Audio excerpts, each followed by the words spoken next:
Hello, hello, hello, my friends. How you doing? I am Nicholas W. Fuller. For those that haven't seen me before, I'm taking over Adrian's channel for a while in the FanFiAddict channel, and I'm joined by Bryan Wilson, who's got a lovely release today. How you doing, Bryan? I'm doing good, man. I appreciate. I got to thank FanFiAddict and Adrian for allowing us to use this, and Sir. I'm pumped. It's been a good day. This baby is released. Yeah, share. Let's get a nice close up on that. I want to let's see it, bud. Look at that. Look at that sexy cover. This way. Ooh, I like it. I like it. But yeah, this is my fourth release, and it's by far been the best so far. And yeah, this past week leading up to it, and really the whole month overall has been absolutely phenomenal. It's blown my mind a little bit. Getting a lot of love and support, and nice. Thank you all you out there that have been a part of it. And yeah, I just I couldn't be more happy and grateful of where this series is standing right now. Love it. Love it. Yeah, man. And we've got a lovely collection of friends here. Should we add our friends now? Let's bring them in. All right. Let's I'm just gonna add everyone to the stage, and then let's how about Rob? Can you go ahead and introduce yourself, please? Hi, everyone. I'm Rob Leigh. I am the author of the Pathlighter trilogy, book 2 currently in development, as well as Performances of a Death Metal Bard. Here to celebrate an awesome book. Yeah. Rob's book, Pathlighter, is awesome, by the way. Nice. Jord. I'm Jord. I review for SFF Insiders. You can find me on the Discord there. Also on my YouTube channel, Middle of Nowhere, and just like to read books and celebrate here with Bryan. Jord, I was telling Jord off camera that I'm a fan of Jord with his work he does in the SFF Insiders channel, just kind of keeping the conversation going with the question every day. I appreciate it. Mr. ZS Diamanti, one of our stars tonight. Go ahead and introduce yourself. Wait, no, Zach the Sensation Diamanti. Yeah, I was talking about how good Zach's book is. Everyone already knows it. Well, hey, I'm ZS Diamanti, as you heard, and I'm an epic fantasy author, and you can see some books up there actually, and recently a cozy fantasy author, which apparently is what most people know me for now all of a sudden. So well, I mean, you start putting up big numbers on your cozy fantasy Kickstarters, and that's going to be what people know you for, Yeah, it's funny because I was looking at it the other day, and Garden has already eclipsed Stone and Sky in reviews, and I was like, oh my gosh, it's only been out 2 months. What is happening? Wow. Whatever.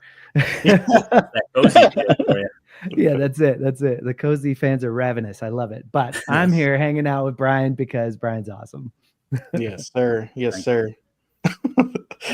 The Z is for cozy. I love it. All right, and we got Noah's Brisk Reviews, who is best known for smoking briskets, I think. Right? Yes. I actually haven't done that yet on the page. That's a good idea.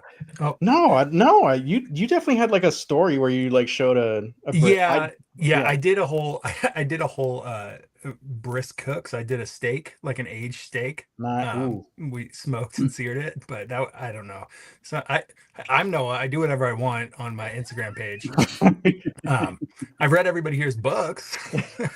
All I do is read books and just talk about them. So I'm here mainly just to like bring down the median age of the crowd, and hang out. So, and Bryan was one of the first indie authors that I really connected with on my page when I started last year. So, I'm very happy to be here to support him. Yeah, Noah might be the king of supporting indie on Bookstagram. I think he's also he's definitely the president of the Bryan fan club, as far as I'm aware. Oh yeah. Right. He runs it. Bryan launched my career. I make about $3 a month on Instagram. So I don't know. I was hoping Joey, the Dragon Reread, was gonna. I was hoping him and Noah were gonna fight for that. I'll fight for president. Now I will. I know Joey's not here, but I will say I followed Joey on my personal Instagram account like years before I ever started a Bookstagram, so I do give him a lot of credit. I wouldn't tell him that to his face, so I'm happy he's not here. Mm-hmm. No, of course not. No, man's head can only get so big. He had something come up, but yeah, he's awesome. Me and him, we like kind of followed each other and engaged when we both had like 100 followers on Instagram, and he was one of the first to take my books on, and so we just we've just stayed connected since. Good. Yeah, Joey's pretty awesome too. Yeah. All right. So Joey can be president. Noah's going to be treasurer of Brian's fan club. There we You go. don't want me in charge of the book. All $3. Yeah. Handle the $3 a month, baby. Yep. He's Don't like, spend it all in one place. a That's like sticker 3 gum indie for books. you and That's a like sticker 3 gum indie for books, you. right? Yeah. But yeah, we are actually here to celebrate Brian's release. So Brian, this is book number 3 in the series. Plus you've got the novella that's also an entry point. Talk a little bit about the series, man, and this book. And like, I guess you need to read them all to get to this book, huh? Yeah. Well, so yeah, this is book 3, Power of the Stars. The series itself is a science fantasy space opera. It's always been my intention with this series to try and write as close as possible to a 50-50 equal genre blend of sci-fi and fantasy. It's my hope that if you're a predominantly epic fantasy reader, you might say, oh, space, science, not really my thing. But I think you could read this book and you'll see it has very much epic fantasy vibes. That's in the world building. There's this whole mysterious ancient lore going on that's very Wheel of Time-ish in that sense. And then just my battles are very kind of magic oriented. There's a magic system in my books that kind of take control of the books. So, and on the flip side, if you're predominantly a sci-fi reader, doesn't really like those magical elements, I do think just given the space opera theme, the intergalactic space travels, multi-planetary battles and wars and all that, I think that will really appeal to you. But book 1, The Forsaken Planet, I did it right. It's this shoulder over here. You can see it up there. That has been likened as Ender's Game meets Star Wars. There you go. I think that holds pretty good. The series itself has been called Wheel of Time in Space. Wheel of Time's my favorite series. I definitely tried to take some, put a little bit of that in there. So I do appreciate hearing that. I like to think there's also Red Rising vibes that get thrown in a little here and there. This book especially has some Band of Brother vibes. Was always my favorite show. So I like to think there's a little bit of Halo in it, all that good stuff. And yeah, what you said before, I can't really talk about the Dark Elements storyline just because it'll be a spoiler to anyone who hasn't read. But book 1, The Forsaken Planet, basically starts off, it follows a group of young guys from Earth. They are college age guys. They're a group of friends, and they get caught up in what is essentially a alien fleet arrives on the planets, starts attacking places, and they get caught up in an attack. And through that, themselves, as well as the rest of the world, comes to learn that this alien fleet is actually human. They are controlled by humans. There are many other planets that humans live on. They have known of our existence for a long, long time and have purposely kept themselves hidden from us. There's many reasons for that, but one of the main ones has to do with the magic element of my story, which the magic system is called Solera. It's kind of like star magic, and think similar to the Force, except everyone on these planets can wield it. And because of that, their planets, their technology, everything is kind of run by it. They're very different from us in many respects because of that. And so basically there's a power struggle going on with these other worlds, and that power struggle has now led them to Earth. There's a chosen one prophecy that plays heavily into this, and it captures our characters we follow up in that, with Earth pinned a little bit in the middle. And as I like to say about my series, I always say to anyone I know who's reading it, I hope you enjoy your journey into the stars. Well, that's how it begins. Our characters kind of get launched out into the stars, and it goes from there. Now, but did you do 50-50 sci-fi and 50-50 fantasy because you wanted to, really bring in a lot of different readers, or did you do it just because you couldn't choose? Well, listen, I mean, back when I started writing this, that was absolutely, I was predominantly an epic fantasy reader, but I've always had a love for many things space, many things sci-fi. And so it was always just kind of my wish to merge the two into a story. I kind of always was reading epic fantasy and reading about these fantasy worlds. And I kind of said to myself, we know nothing about, so little about the universe and all that stuff out there. Who am I to say some of these worlds maybe aren't out there on a different planet in a different star system somewhere, you know? So I thought it was cool to kind of develop a story like that. I've also been very, very interested in kind of, we know so little about our own history on this planet. So I just thought it was cool kind of developing a lore and a universe that gives my own little fictional story that kind of talks about all this and gives its own reasons for many of why we kind of like almost have amnesia and don't know where we came from or what came before and all that stuff. And again, that's not, I know I'm not trying to bash anyone's religion or anything like that. I know we have stories in that respect, but it's just my own fictional take of many of the mysteries and kind of the lore that's already on our planet. I took it and molded it into this bigger thing. And, you know, I thought when I first was starting it, yes, it's a boon that it's bringing in more of an audience.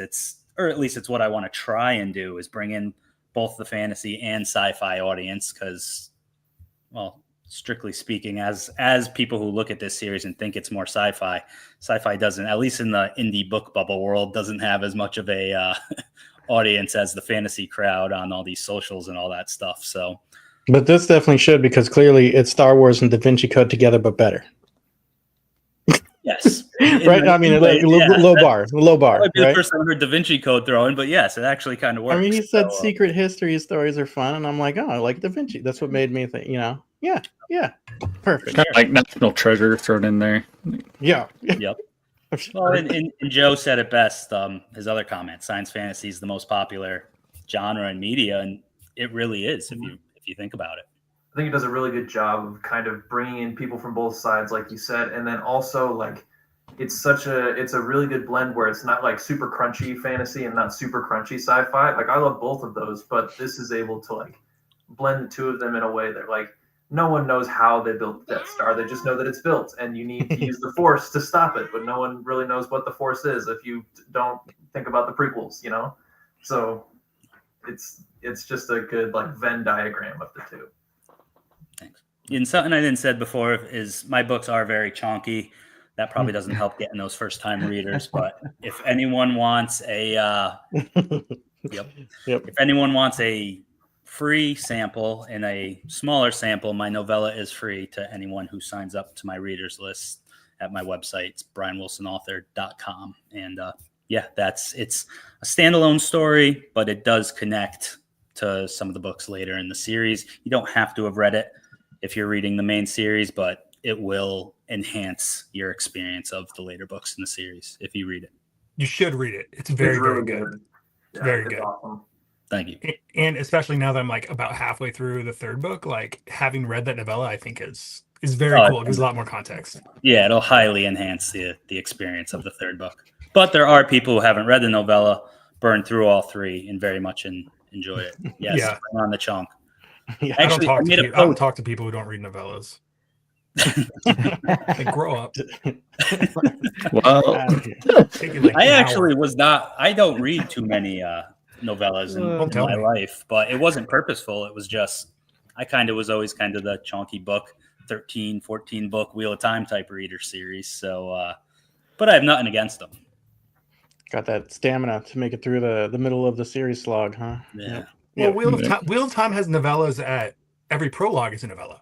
So when you think about it like that, like you're getting context for other stuff that's going on in the world that you're not going to read in that book. You could argue those are novellas. That's maybe the first novellas. That's a very good point. Well. I actually, I kind of themed my prologues in my books kind of by how Wheel of Time did there. So we'll see by book 5. Then they better be about 300 pages a piece. I mean, that would definitely be bringing on the chunk. They are getting bigger and bigger. I think the prologue in the Dark Element is almost 9,000 words. So. It was really long. I was actually shocked reading it. I remember when I was reading it, and then I was like, chapter 1. What did I just read? Yeah. What was everything I just did? Yeah. So that's my little Wheel of Time throwback right there. Word. So have to have characters that never make an appearance again either. Do you have like a really like a suggested reading order, Brian? Yeah, if someone was going to read all 4 books, I'd say read book the main series, read books 1 and 2, then read the novella, and then book 3. Okay. But obviously, if you want to enter with something shorter than the novella, also works as an When entry point. I released the novella, when I did the cover reveal and everything, I got a lot of ARC readers, and God, there's a good many of them who read the novella, enjoyed it, and that's how they went into my series, and they seem to all love the series just fine. So Nice. There's no right or wrong. Yeah. That's good. All right. So how far are you gentlemen in reading The Dark Element? I'll start with the president of the fan club, Mr. Noah. You're into reading it, right? I'm on page 297. Yeah. Okay. So I got through 25% of it and then I went on a work trip and restarted it because I was just bored on my work trip. So I've read the first 25% twice. I'm not suggesting people should do that. There's no reason to do that. I totally did that, and I was just like, why? There's no reason. I know. Well, when you go on work trips and you don't know what to do with your life when you usually have 3 kids at home and then you're on a work trip and you get done with work at 5, then you're in a hotel. You're like, well, what? You're like, it's so quiet. I'm not that exciting of a guy, so I just reread the book I was reading. So, but yeah, no, so I'm halfway in, and it is on it. It's your best so far. I agree. I'm a big fan of the other books, but this one definitely is the best. I feel the urge to keep, that when you have that book, when you like a video game or a book and you wake up and you're like, oh, I can't wait to read the next one, or I can't wait to get back in that game. Like that's always like my tell that the book is really working for me. And I definitely have that. Like I'm excited to pick it up and read it when I have spare time. So I'm hoping to get it done by the end of this week. And then next week we can have a nice little brisk review out for you. Nice. That's kind. Thank you, man. I appreciate it. Nice. He might be the only one who's currently reading it. I don't know if the others have gotten to it yet. I haven't gotten to start it. In fact, interesting. I'm actually in the first book right now, and as Brian knows, and so I can kind of speak interestingly to everybody who's new to Brian. If you're new to Brian's books, I find it so it really is so approachable. When I dove into this book, it was like, man, okay, yeah, I'm just chill with all these guys, and then all of a sudden I'm learning about this, otherworldly things that are going on, and I'm like, oh, okay, cool, let's go for the ride. Here we go. And now we're on a spaceship, and I'm like, oh, all right, let's go. Here we go. And so I can speak to the fact that like I'm in the middle of the first one right now, and it's really, really approachable. I know it's a chonker, and I'm a guy that usually avoids chonkers because I'm just like, I don't got time for all the chonkers. And so the fact that it's very approachable, it should be encouraging to you guys for sure. Nice. Appreciate that. Yeah, it's definitely meant to be written as just a I went into it with the whole idea that I want people to read it, and I hope they are envisioning this is them and their group of friends when they were like 20 years old. Totally. And I'm talking. I have a story about going out into space and 11 different worlds and learning a magic power that you have to fight with it, and you have to learn about not just fight with that, but use it with swords and axes and stuff like that in the combat sequences. And but at the same time, I tried to make it as realistic as possible as just some ordinary 20-year-old dopes going out, like me and my friends when we were that age, going there. And I tried to make it realistic to the tune of what they would actually do, how they would actually act, and what it would take to actually learn this stuff. Yeah. Yep. Just want to highlight. Hey. Thank you, Caden. And congrats again, Mr. Brian. That's what we're all here for. Go ahead. I have yet to start Dark Element, but I am caught up otherwise. I guess you could say that as of yesterday, I was caught up, and now I have more to do. But I am like itching to get into it because Brian does this thing with his stories where you like to end like on a line and like a really, really specific, like really really intentional line, and it just fuels your appetite for the next book. And so plowed through Son of the Prophets earlier this year, and so I'm itching to get into the Dark Element now. Thank you.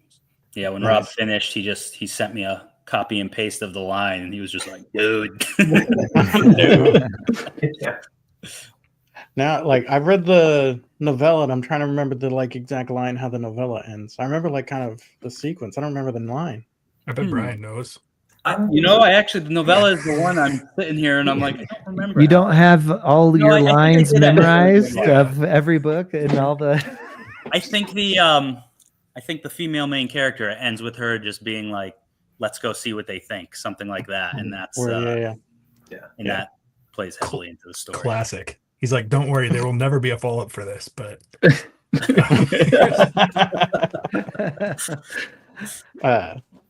Yeah, no, I really liked the novella. I read that a while ago, and it's such a good, just like you guys were saying, it was just a great like entry point, and just feels so approachable. And really, you started to kind of, the story was nice and tight, but you can tell that the world is big, right?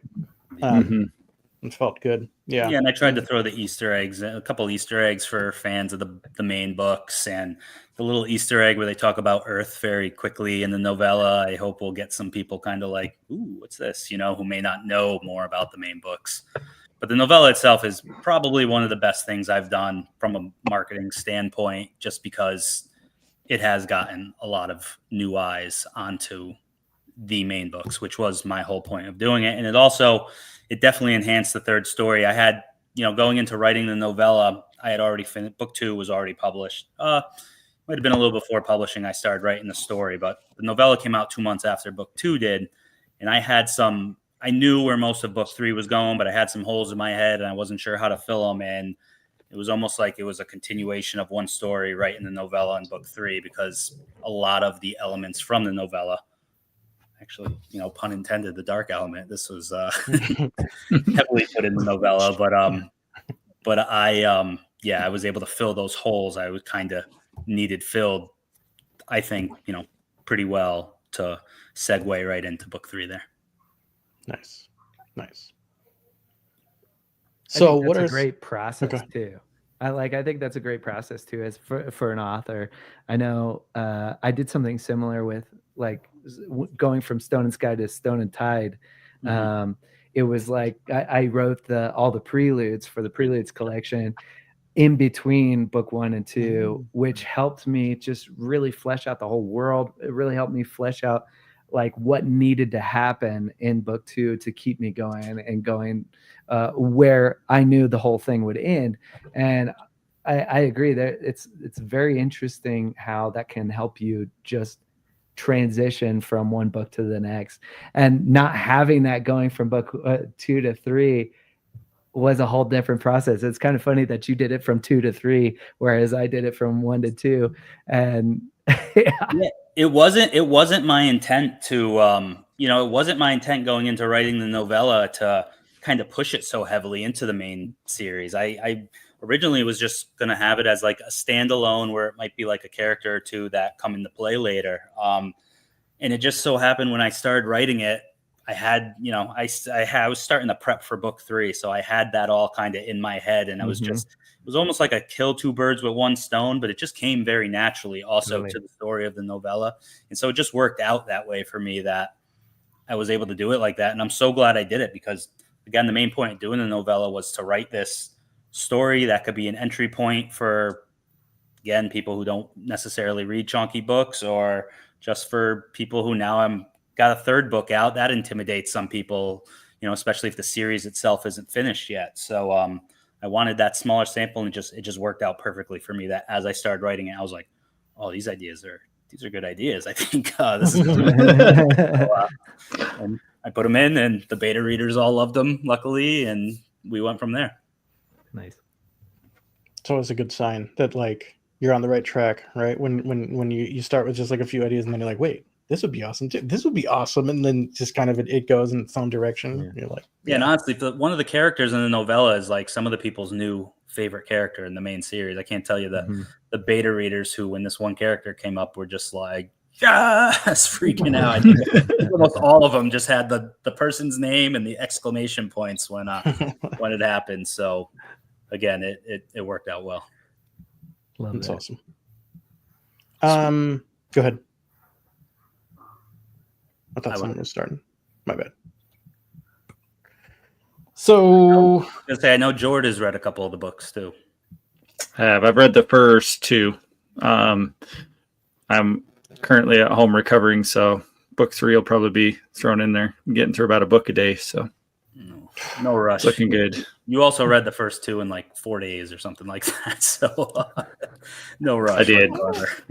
Crazy. I don't understand people like you. I don't know how you work. I wish I worked that way, but I don't like. I joke that like have you seen? You guys follow Andy Pelican on right? I said like I think that dude. You know how computers have a central processing unit and graphic processing unit. They're like different things for different. I think that he's got some kind of like word processing different processing unit that just runs at a speed that I'm just stuck with only a CPU because I can't run at the speed that he does. The speed that he not only like reads so fast. He's always talking about, oh, I'm like 30% into this new book today, and like the next it's like, oh, I'm 30% into this other book, and I'm like, how, bro? Like, but because I know he's finishing him, but then also the dude writes so fast too. It's insane. That's really what's crazy. Like, Yeah, if I his put books all are my big writing too. time aside and read, I could probably read somewhat close to that. But how he does it, reading and writing, is just mind blowing. I'm actually hanging out with him tomorrow night, so I'll let him know you guys are super impressed by him. I'm sure that will make his ego a lot smaller. That'll help. Yeah. Just don't trip over his cable like that he's plugged into. Find out he's a robot. That's the secret. Okay, he does have 2 processors. Yeah. I interviewed him once and like talking about him his ego. I think he joked about having big pen energy. We tubbed it, because it was good. He thinks he's pretty hot, man. I like to bring him down a few pegs every once in a while. Just take a little axe to that mountain of a man, huh? I like it. That's what Noah's doing tomorrow night. Yep, that's definitely what we're doing tomorrow night. So yeah, like who amongst you fine folks here, who's got a question for Brian? I want to get into we'll talk more about favorite themes and characters and that sort of stuff, but like Noah, when's the last time that you actually had Brian in front of you to ask questions about, Like 2 days ago. When all the time. He's like, I'm tapped out. I don't know. What do you want me to say? He asked about 50 questions about the first 25% of the book. Noah was my first IG live stream. We did that like a week ago or something. Oh, sick. Yeah. It was fun. It was super fun. Yeah, I asked a ton of questions then. I'm trying to think. I'm very good at like doing content and then forgetting about it completely. So I'm trying.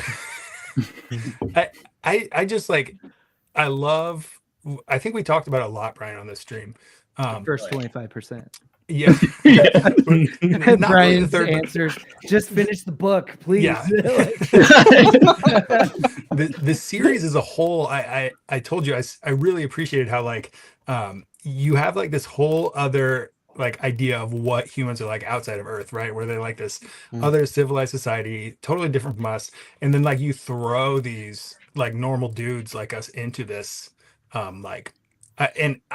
love the idea, just because I know how ridiculous I am. I love the idea of me having to go like figure this out and like live, like deal with politics and like world ending threats. And I'm just like, imagine me as a 20-year-old doing that. And that's just like what makes the story so fun for me, because it's like, I just think of like me and my idiot friends. And that's what it feels like I'm reading, like me and my idiot friends, and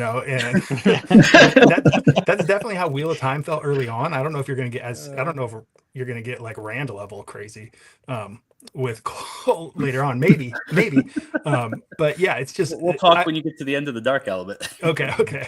I just love that feel. So I like how much you just like put, like, you can tell it's fun for you, right? Oh yeah. Like you're putting yourself in there, and I really appreciate that. When I first started it very much was writing those first scenes, especially in the Forsaken Planet, of like, this is me and my buddies. At that time in my life when I was writing it, my buddies were like, I hung out with them more than my family. It was all the time. So it was just, that's how I wrote it. And it's very much intentional of my story that they kind of start off like these you know, they're young adult, they're young men. They're not kids, but they start off immature in ways, and they grow with the story. They grow with the responsibilities that come of everything that's happening. And yes, it's very much kind of intentionally to be kind of like Rand, Matt, and Perrin, where they are just these goofballs at the start, and then all of a sudden there's hundreds of people dying around them, and it's just like, okay, we got to grow up now, or there's going to be a lot of trouble. And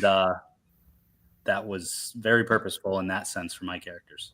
Yeah, because it does a good job of, I wouldn't really call it a coming of age, more like a changing of age. I don't know how you would say it, but it's just like having to change your worldview and like your perception of what's important and what's not important. Like I really like the growth of the characters there. Like I love good coming of age story, but it's nice when you jump in when someone's already 20, right? Because at least I can relate better with a 20-year-old than I can with like a 14-year-old chosen one.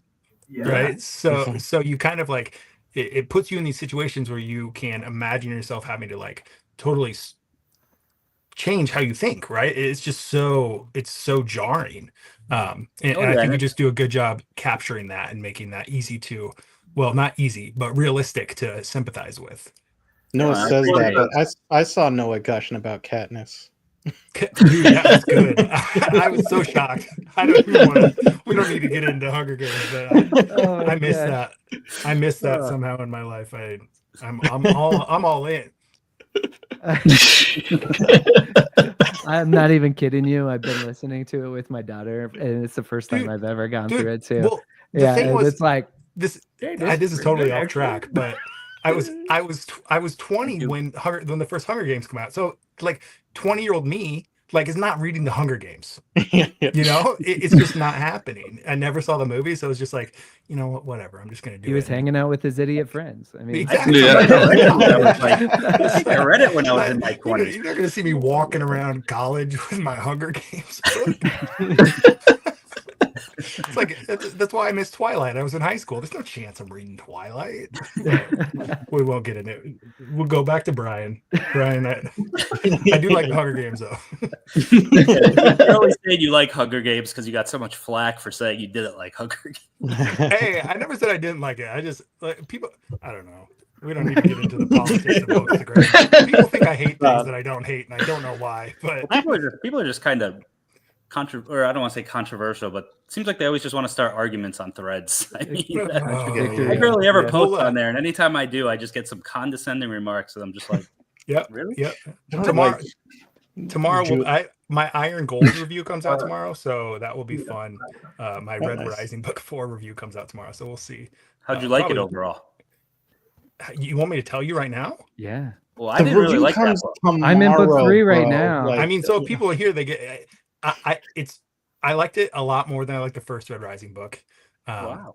And I took the L, because I tried to start that book 3 times and I just couldn't get into it. So I just always assumed it was bad. And I said that publicly. So I admit that I was wrong. And yeah, I was like, I should, but at the same time, I still got to dig in there too. Cause I was like, I should have realized that if regular Red Rising, if super Red Rising fans didn't really like this book that much, then it should have told me that I was going to love it. You know, because if they're not into it, then it must be because it's not their type of book, but it definitely is. So yeah, I was a fan of it. I liked it. Nice. I like Brian's book better than Iron Gold, but nice. I did not like Iron Gold. That was the one book in the series. It was a struggle to get through it. Yeah, it took me a long time. Again, it took me 3 tries, and finally, for some reason, it clicked this time for me, and I enjoyed it. But yeah, again, I still like Brian's books better than those. I appreciate that. Yeah. Back to Brian. Brian. No. He's like, no. He's like, push it away. You're asking me. I'm not. He's like, please keep saying I'm better than Pierce Brown. Please keep going. Yes. No, but to go along with this comment, my book is very much, it's a universal war, right? There's war as you get deeper in the series. It is spread across many planets, and so that is very much what forces these characters to grow up in mind, because I think it's very similar if you think back to World War II, stuff like that, when it was 18, 19, 20-year-olds that went off to war. They left as kids. They came back more aged than people 10 years their senior. So that is Yeah. very much what I tried to express in this story. That was kind of the reality to our own world that I tried to push into this this whole thing. I also think it really helps. Like you said, it's not necessarily a coming of age. I would agree that it's more like a coming into power type of story, where Yeah. the Actually, I think a power. reviewer said that exact same Yeah. thing as well. Yeah, like the power changes these characters, sometimes for better, sometimes for worse, but they're all reckoning with how to wield this, how to wield it responsibly. You could say that, like, having this power is kind of like having, a weapon of mass destruction or something like that. Particularly like in some characters who are very strong, and you've got sides that aren't necessarily playing by the rules or by like galactic law or the law of the empire or anything. So it's very much like it's a very good war is hell and also coming into power mix of a story. Like it blends those two really well without being like war is super depressing, but also like you want to have the adventure but also be mature about it too. For sure. I mean, yeah, what you said, everyone on these other planets can wield this power. And so that's basically like the 11-year-olds have a rocket launcher. Thank you, Ryan. Have a rocket launcher at their disposal at any single time. You're walking down the street and everyone has the worst weapons you can think of, just can release from them at any time. That would completely alter society.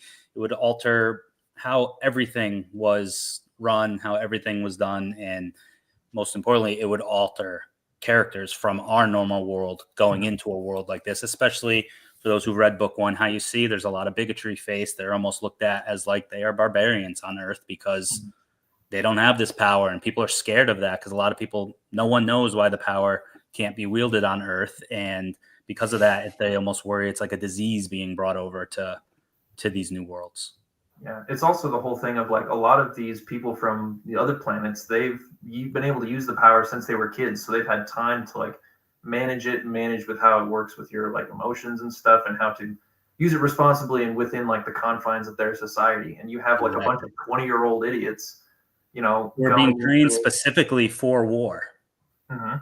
So that plays heavily into it. And they're, the characters we follow especially are being granted more powers for a certain reason. That's a little spoilery, but they have to learn to grow up with that very quickly, because otherwise one wrong mistake and a lot of people pay for it.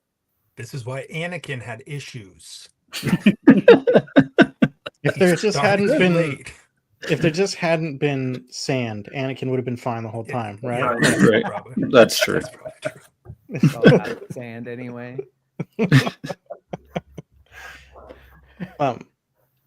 Let me I'm gonna put Rob on the spot here just a little bit, because Brian, I know that you want to talk with everyone about kind of their own writing and a little bit, not just make it only about you.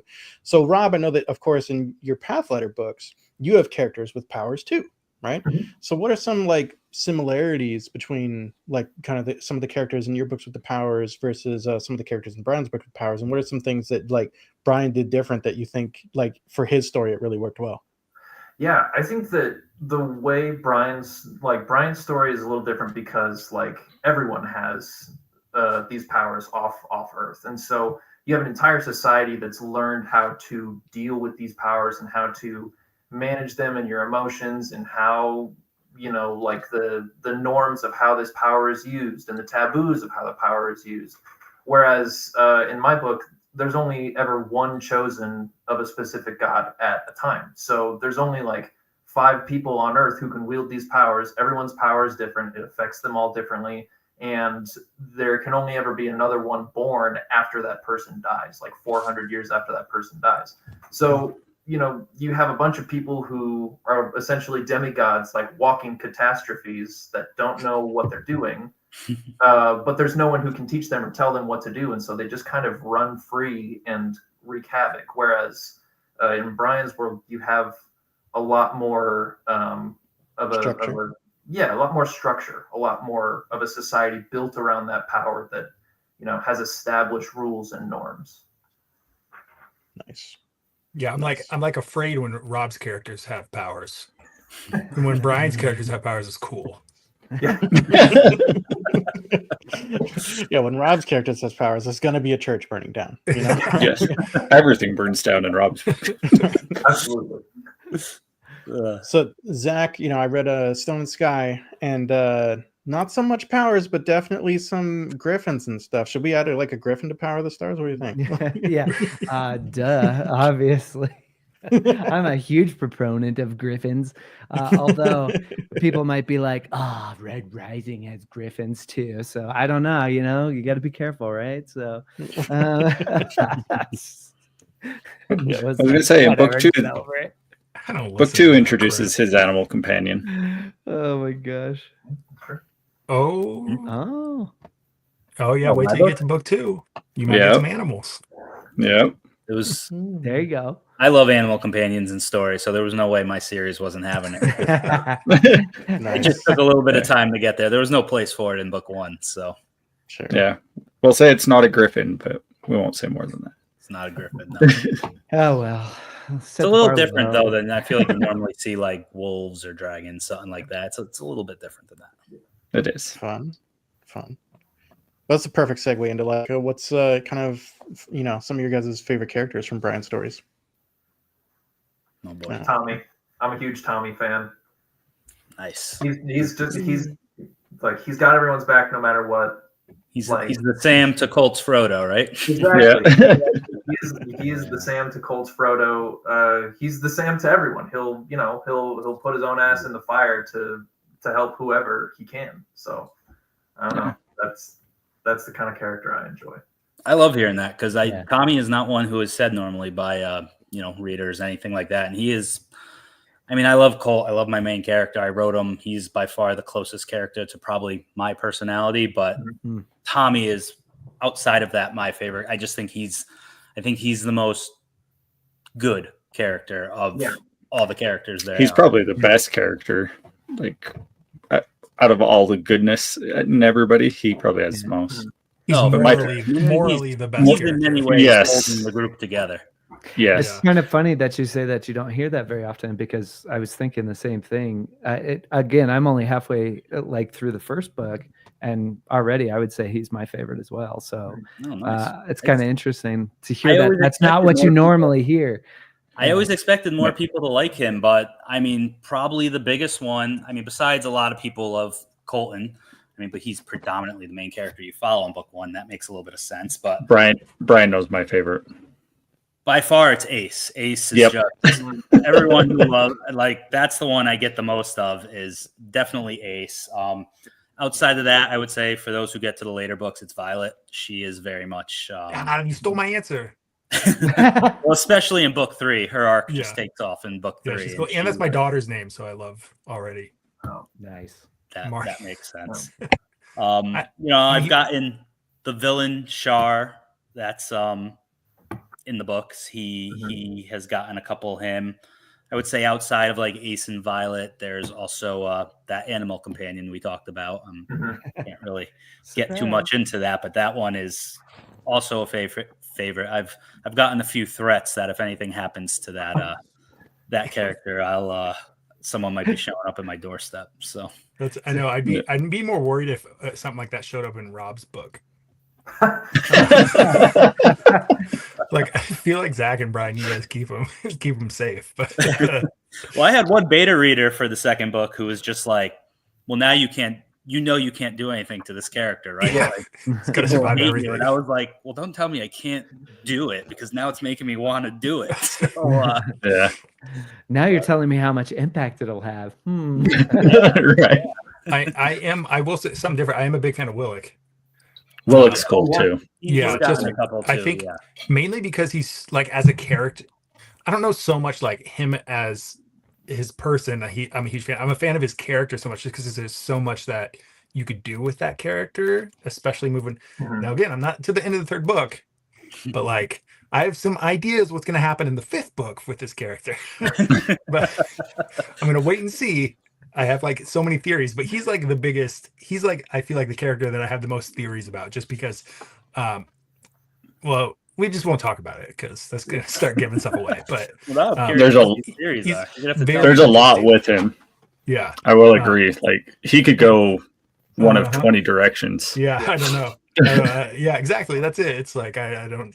This guy is either going to like piss me off, or he's gonna be the coolest one here. Well, I imagine, especially with a new character in book 3 that's been in all the books, but has taken on more of a role in book 3. That probably has you questioning how that's gonna. Yeah, I'm a little worried as well. I don't know. I know. Is it in the first 25%? I've got. I think it comes up. I gotta say, I love those twins. Anytime those freaky twins show up, I'm happy. Oh, I always picture them as like Harkonnens from Dune. That's how I. Yeah, I don't know, man. It's like, I don't know if any of you have seen The Boys or anything like that, but anytime it's like when Homelander's on screen, like you just feel like a bomb is about to go off. Anytime those twins are around, you're on edge. I like it. They're freaky, dude. Yeah, they're freaky. Yeah, they're ones I need to give a little bit of a bigger role to. Because I don't know if you don't give really detailed descriptions of what they look like, but I have like this picture in my head, and I think I'm making it way give a good scarier than idea it in is. the first book, and it's the type of idea, and it's the type of weird put together that's just going to leave that image in your head. Because I picture like, I don't know if you've seen like extended edition Return of the King, like the Mask of Sauron, or the mouth of Sauron. I picture that with just like black eyes. And that's how I picture those guys. It freaks me out every time they come up. Black like, eyes, these guys. Not the crazy giant mouth with sharp teeth. I'm thinking of. They scare me. They scare me. They kind of remind me of I don't know if anyone read Aragon, but like the Razak from Aragon. Yes. Oh yeah. Maybe not like bird like or whatever, but actually kind of imagine them with like plague doctor masks almost. Oh, that's scary too. Yeah. Yeah, I don't know. Those guys freak me out. Twins freak me out. They're meant to be. I think the closest was the Harkonnens from Dune. That's that's like the first the picture closest representation to what they're supposed to look like. And honestly, when in twins, I mean, there's very few places where twins end up being good in books. Like twins are usually a bad sign. We're just all freaked out by twins just in general. I'm just saying, I've read a lot of books. I mean, twins is usually not a good sign. At least one of them is evil, always. Yes. Yes. That's true. One of them got all the goodness, and the other one got stuck with what was left over. Yeah, any twin, shout out below which one of you is the evil one.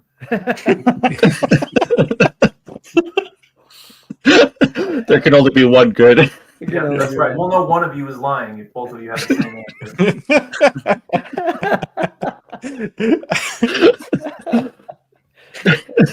We're all going to be suspicious of every twin we see now. Right. Right. Never going to be able to read a book with twins again. Yeah, right. Or in real life. Like, it's never good. You wake up in a cold sweat, just the twins. Right. That's funny. On a totally different note, obviously it's me. Nicholas is hosting my fine launch party here, so going with him. He's, I don't want to scream the end right now.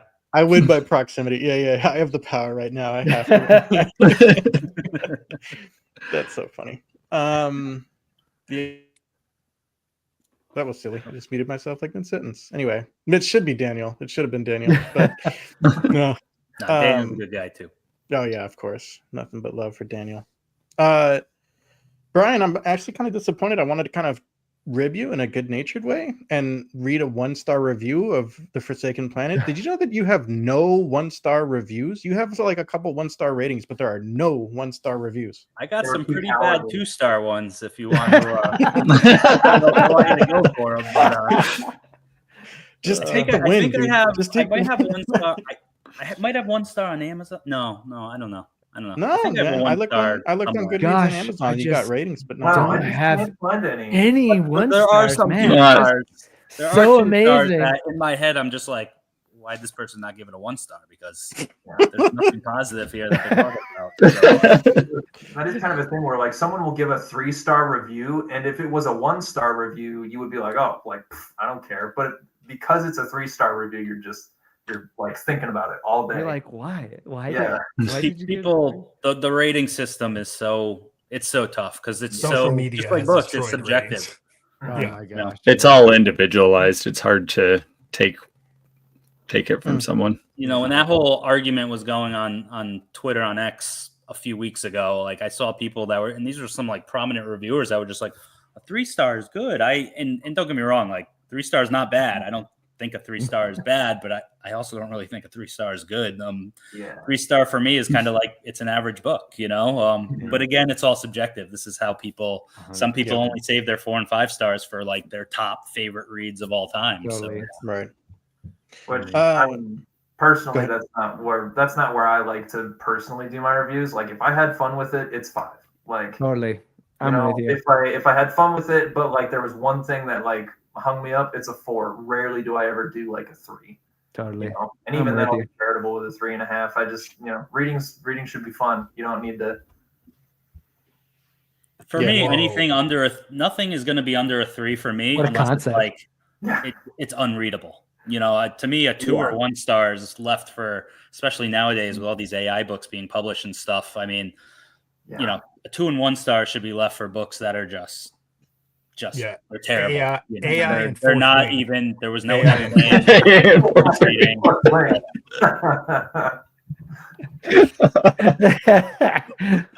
That's Oh a my really gosh. bad book. I'll avoid that one then. Nicholas is like, so change of topic. How do we No. fix Uh, this? No, I have it on good authority that you love romantasy, sir. So like, it's right here. Look, It's right there here. is some good. I highlight good romantasy. I'm just saying I'm a well-rounded reader. I know what I like and I know what makes a good book, and some stuff just doesn't. And usually it's the ones that are really big on book talk that don't work for some reason. No, it like you've said on your Instagram and whatnot that you're starting to do a little bit of writing yourself. Has that influenced any of your reviews? Have you started to be a little nicer in your reviews now that you're writing too? No. I actually nothing's changed. Nothing's changed. It's funny. I actually I went to school for writing. I have 2 English degrees. And that I was planning to be a teacher. It just didn't work. My life didn't work out that way. And then you thought you'd make money, right? Yeah. now I just do something I hate but make way too much money. So it's so I've always been a writer. It's just more recently I've been spending more time actually trying to like get something down, because I mean I have multiple drafts of different projects that I've just, you know, either just stopped or just like lost steam on, just weren't enjoying. So yeah, I wouldn't say I'm more sympathetic to people getting their second book out or actually finishing their first one. Just because it's so easy to do the first 50,000 words, right? That's like you can sit down and do that. Like you love it. You shouldn't be writing a book if the first 50,000 are hard, right? Like, cause you have the idea, you're passionate about it, but then actually getting it done and making it land, like that's tough. I try not to. Usually when I review stuff, I'll distinguish if it's indie or traditional, right? Usually people know, but I treat them the same. I always treat them the same because honestly, it's like there's better indie writers out there than there are trad at the moment. So it's, you know, I don't want people to have just a stigma of it. It's like it's a good book is a good book. That's it. You know, and that's what I'm there for. I'm just trying to. I'm not gonna say I'm digging through the mud or anything. Like I have a pretty good idea if I'm gonna like the book or not before I start it. Like I'm kind of past the point in my life where I can just read a book to see if I like it, kind of thing. You know, I have to have some kind of authority or some kind of experience with that author. But yeah, it's like I'm hoping to be a place where people go and they're like, oh well, if he likes this book, he likes these other trad books, so that makes sense. Why wouldn't I like this indie book as well? So yeah, I mean, the sympathy for rating and reviews and stuff, no, that hasn't changed. Like if you write a good book, good job. If you don't, sorry. I also don't review if I dislike an indie book, I won't even talk about it. Yeah. I I'm do the that same way. purposefully. There's obviously I read a lot more than I actually review. That's normally the case, and that's why I don't talk. That's why I don't post what I'm reading unless I'm really loving it, or if people have been asking me to read it. I don't, and that's why I don't like make my Fable or story or Goodreads. None of that's public. So I just don't want people to go and be like, "Oh, what do you think about this book?" And then if I didn't like it, I don't want to be in a place where I have to tell them I didn't like it, because maybe someone else liked it. Because reading's subjective. That's the thing. Yeah. It's like I have no problem if you like Fourth Wing. I'm just telling you it's a bad book. It's okay. Like, I like to eat trash sometimes. It's fine. Just you got to admit that you're doing it. That's all I want. So It's like that commercial with the raccoons. Like, oh, this tastes like garbage. Right. it's okay to like it. It's fine. Just say that you're doing it. That's all I want. Just want you to say you understand. If you're telling me it's good, then we have an issue. But I think that's the most respectful route. I mean, it's why I appreciate Noah so much because, like I said earlier, he's probably one of the kings of supporting indie authors on on the Bookstagram sphere. And aside from him being your president of your fan club, is Yeah. why you like him. Treasurer. And treasurer as well. Right? Who knows? Possible agent down the road. I mean, down the road, we have. I'll get you a deal. That's what I do in real life. Yeah, it's good for 25%. Offer away, my friend. But no, I mean, I respect. I very much respect, especially how he's not giving bad reviews to indies, and I don't say that as I think indies deserve. I'm not saying that as like we should be treated with freebies or anything like that, but it's just Right. If he gives a bad review to Fourth Wing, who cares? Yeah. That book is still going out and exploding. You give a bad review to an indie. Some indies are barely getting any good reviews, So it's like you just could shatter that person's confidence, and I very much respect that. I think the onus is on the publisher for that, right? Because they've made the decision to invest in it. They're telling us and selling us something. If it's not living up to what we're told that it is, if it's not hitting certain points, what you're expecting as someone who's buying it, right, and spending money on it, and it's taking up space in your Target or your Barnes and Noble, when other stuff that's good could be there, then it is their problem. And I don't see indies that way because you've invested everything into it. You've done everything for it. This is yours. So I don't have the right to tell you if I don't have the right to tell people if they should spend their money on it or not, because that's up to you guys to sell. You don't have publishers or agents who are pumping money into it or, making it seem better than it is. So that's why I'm okay giving traditionally published books bad reviews, and I will not for indies because it's not my job. It's like it's not my business. It's not my business. But the trads are my business because this is a capitalist society. not in support or not supporting one way or the other, but that's how it is. And if you want my money and my time and my eye space, you got to give me what you're supposed to be giving me. I want 2010 fantasy again. Can we go back? And I think that's all fair. I mean, and none of this conversation is to say if you read a book, it's indie. It doesn't mean you can't go on and not give it a great review or not give it a great star rating. I fully expect honest reviews, honest ratings for people who read my book to their own personal taste. I just think with someone who has a platform like Noah, why bury a person when we're all still trying to crawl ourselves out of the freaking we're 4 feet deep as it is still trying to crawl ourselves to the surface. So there's no, it's not helping anything. Yeah. It's just me at that point, I think, for some people, I think more than anything, I think indie just deserves a chance. Like there are going to be some bad trad authors, there are going to be some bad indie authors, there are going to be good indie authors, there are going to be good trad authors. Like they just should receive the light of day. Like they should just get their place in the sun.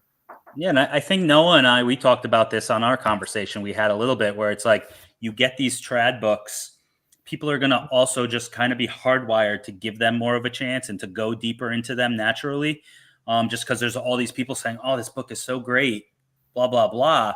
Well, it's making them, even if they don't like it, now go deeper and say, well, what am I missing? What when's the point? Where's it going to be? Whereas with indie, when you don't have too many people really talking about a book, someone is at that same state where they're like, I'm not really feeling it. Then they're just writing it off as, book's just not that good. So yeah, because they're not expected to already like it because people have already warmed them up to it. Right. Exactly. Yep. Yeah. Let me shift gears over here. Go to Daniel's question from a little bit ago. And we're into an hour. There's been some people coming in and going. If you're joining us and you haven't said it, we're celebrating Bryan's launch. Thanks for hanging out with us. So, Bryan, how has launch of the Dark Element been going, and how does it compare? This has been amazing. It's been, I put out a post on Instagram earlier. It's been by far my best month as an author. That's both royalty wise. That's just the love and support I've been getting. It's been a lot of people sharing, especially on Bookstagram. People like my friend Noah here, sharing my stuff out there and recommending my books to others. And I just have had a plethora of people coming on to my series, and some other Bookstagrammers reading it. There's this one who just read all 3 of my books in like 4 days. I was just like, what? And she was someone who had read the novella way back when that released last year. And she said, I'm definitely going to jump into the series. I'm just backed up on my TBR.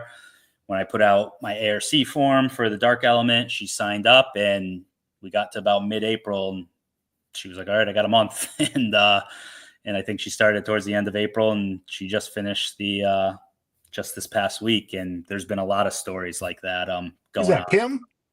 Yeah, Kim. Yep. Kim, damn it, Yeah. Kim. She wanted to make sure that you and Joey feel very shamed over the fact that you work on it before you guys. Look, I know everyone on Bookstagram. She was very proud of that, and I'm gonna admit I'm very proud of her. I was very grateful of that. Good stuff. But yeah, no, it's just been absolutely fantastic. It's like I said, it's been my most fulfilling month. Definitely, as Noah said, I agree with him that I think this is by far my best work yet. That's not to say I think my other work is bad. I do not think that whatsoever. I just think I had a lot of this story was leading towards the events that happened in the Dark Element for a long, long time. A lot of stuff that came before in the other stories was meant to kind of come to fulfillment in book 5. And I think that, I don't know, I think I drove it home pretty well. So I'm just feeling the most content I felt as an author, probably the most confident I felt as an author. And luckily, at least per my standards, the sales, the royalties, all that's been kind of matching up with it. So, and the support and shares and love I've been getting across socials. So yes, very happy with it. And thank you everyone who's been spreading the love. Yeah. And I just want to say real quick, I've got to head out. Sorry. It's bath time. I'm on the West Coast. So, but thank you so much for having me hang out, Bryan. I wish you the best of luck always. Can't wait to finish the book. Everybody buy it. Don't worry. If we don't get at least 100 sales from my review, I'll quit. Don't say that. I'm lying. I'll just block it. All right. I'll see you guys. Later, man. Thanks for coming. Cool. Well, okay, I mean, so there's 100 sales for you. Yeah, there you go. Yeah. That was perhaps our last conversation with Noah. That's too much pressure. I don't want that. Yeah. No, it's so cool though, Bryan. I love hearing that from your perspective, because like as you get a few books in, it's like you do feel different about it, and you get to that point where you're like, no, I feel good about this book. Like as you go through the process, obviously that first book always takes forever, and then you finish that one, and then that second one is like so hard to get going and like to actually go through and finish. But then once you get to like 3, you're like, okay, all right, I feel good about this. Like you're in a space where you've done it a few times and you're like, no, this feels good. And I love hearing that, because I felt the same way. No, I appreciate it. Yeah. I I mean, it's natural, right? You do anything more times, you're going to get better at it. I've worked with multiple editors now. I've worked with a plethora of beta readers. Now have 3 other books worth of reviews and feedback that I've gotten. You just take it all in and you try and better your craft. Also, my series, my focus in writing has always been my series. And I think it's a little easier to write a series a little more interesting as it gets deeper in, especially, that's what makes that first book, I think, so tough. You got to establish everything. You got to do the world building. You got to just set the pace. And, especially my series, the way I kind of developed it, book 2 now just kind of launches everything into gear from there. And, the ball's just rolling at this point, and it was very natural for me to run it right into book 3 and just keep it going. And yeah, I think it's just we all get better as we go, and I'm just very happy with where this one ended up. Awesome. So is book 5 the last one? That's the plan? The plan is book 5. Yeah, So is that going to be like 937 pages, or is it?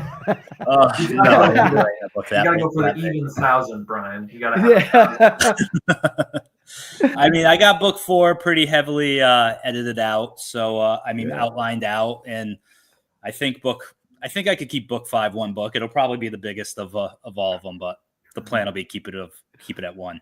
Man, keeping that last one, wrapping up the series, that's keeping it tight. That's tough, man. That's tough. No, it's I'm envious of you having that trilogy out there because it's funny. A lot of people actually have thought this was only a trilogy. So a lot of people have been congratulating me today, like, "Oh, finish the series. That's awesome." But I've been like, "Nope, I'm still stressed out. I still got to get these other 2 books out somehow, some way." So, but yeah, it's fun. I mean, it's just getting more and more fun writing it as the series has progressed. Even doing like some side projects with this series and stuff like that. I'm just having a blast creating new elements with everything. And I'm just excited to keep going with it. If you're having fun with it, why leave, right? Exactly. Yeah. Okay, but can I be the guy? I want to be the guy that asks the question because obviously it's release day. So I'm sure you got the message. I'm sure you've gotten at least 7 of them. So how you doing on the next book? Let's go. They weren't even coming on release day. They've been coming for the past month. I've been getting them thrown at me after arcs, right? Yeah. Yeah. As soon as they're done reading the arc. Oh, I think that was most of the people who read them was just like, all right, when's book? I'll probably go through. Well, now my DMs are all crowded on Instagram from today. But if I went through them like a week ago, you would have just seen it was just everyone finishing like, hurry up, when is it? I expect it. And you're like, this one, I haven't. This one's got to come out. Give me a minute. This is my 4th book I published in 2 years. I'm taking a little bit of a break. Right. My brain is swirling right now. I need a little bit of a step away period, but yeah. Meanwhile, Zach's like 4 in 2 years. You amateur. 100%. Although I don't think his books are quite as big as mine. No, they're still big. Like, yeah. They're not quite as chunky as yours. Yeah. Yep. But no, I mean, especially those cozies. Those are like nice. Yeah. No, Zach's killing it. I want to find that sweet spot of pumping out those. I mean, I've done the 2 in a year for the past 2 years, but I can't keep that up. Yeah, I know. Yeah, we need a master class from Zach on Kickstarters and how to do all that. I'm hoping to one day maybe do one of those, but you got. Well, I'll have to show you the behind the scenes wall of the 2-year rolling calendar that we have going on now. It's ridiculous. I don't know how you do that. I don't know how you set it. Like, I try to hope to have a release at a certain point, but I can't plan too far out like that because I just feel like the pressure is just going to crumble me if I expect to have this, and this done by that point. Well, you know my wife now, and she's mean to me, so that's how no, it's just no. She's a logistical genius. So that's the genius behind it. There's just a whip hidden in the back. Yeah. That's it. I give myself such a wide release window. It's like half the calendar. I'll be like, it could be. Could be. Could be any one of these days between May and December. Yep. So I was afraid to say, I don't think I told people that the Dark Element was coming out in May till like March, just because I didn't want to. I was too afraid to put it out there. And then, you know, I consider myself like I stand strongly by being a man of my word. So for me, it's like I don't want to put it out there and then it doesn't come out there at the time I'm telling everyone that it's going to come out there. So I was when narrowed down to close to the end when I knew, okay, I'll definitely have it out there by this point. I think that's a smart way to do it. But then also, like, you have enough of a following now where people are like, we're with you. Like, I count myself as part of that following. Like, we're with you for book 3 or 4. Like, even if you like would have had to push it back. Like, we know that these things take time. Like good work takes time. And I know no one would care. It's just a stupid rule I put on myself. Like, I know no one, especially, you know, the people who enjoy my series, a lot of them are part of the indie bubble, so they know how things are going for us. They're not going to care whatsoever if there's a month delay or whatever it be. But it's just, I try to come into this and approach this as if I'm an actual like trad author who's got thousands upon thousands of followers who are going to riot if I don't get that book out there. Right. What I said, I'm going to get it when out you said it. Yeah, exactly.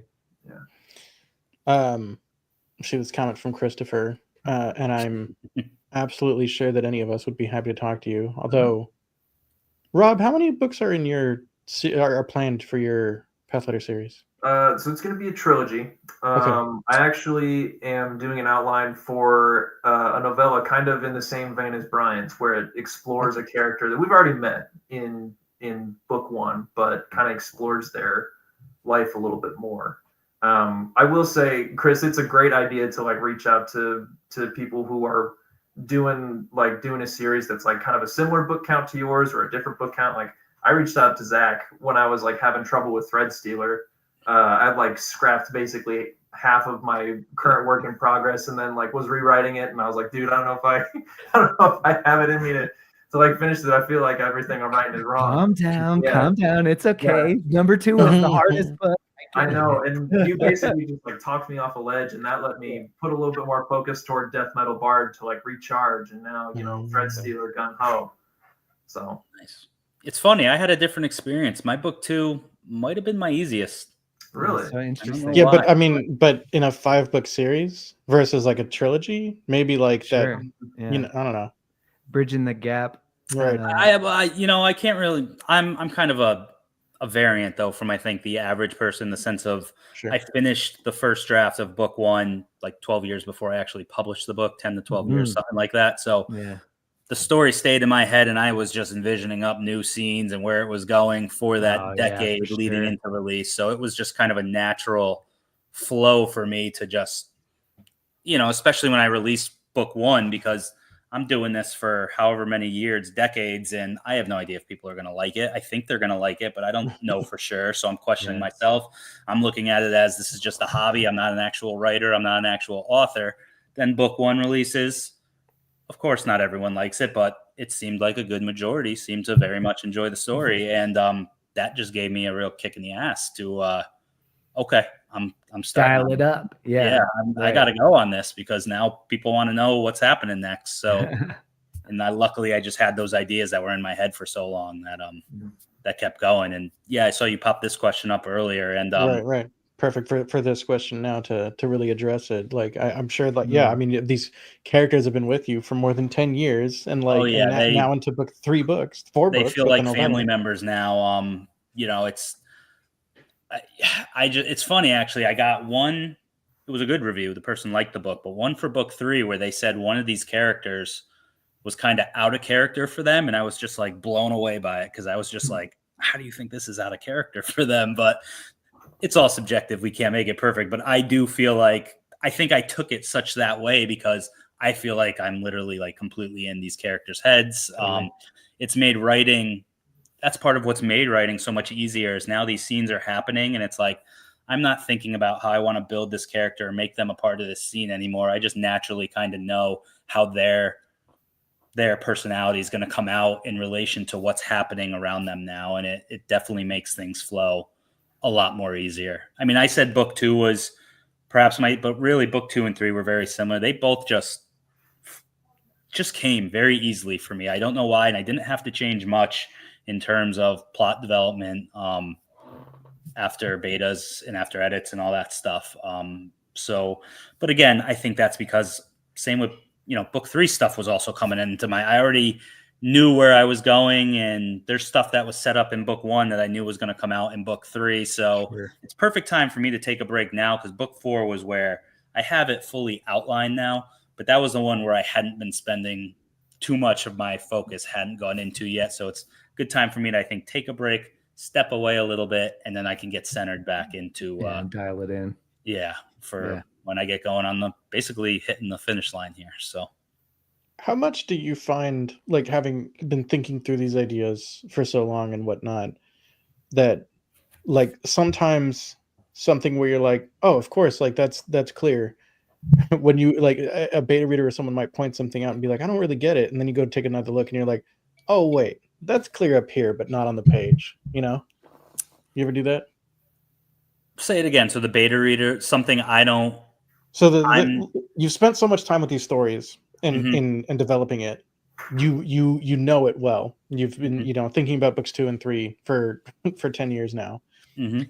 Do you ever find, like, a beta reader, like that instance where you're saying someone pointed something that's out of character? Is there instances like that you get like feedback on and you're like, well, wait a minute, actually it makes perfect sense to me, but I didn't actually explain it well enough on the page, and that's why they're not getting it?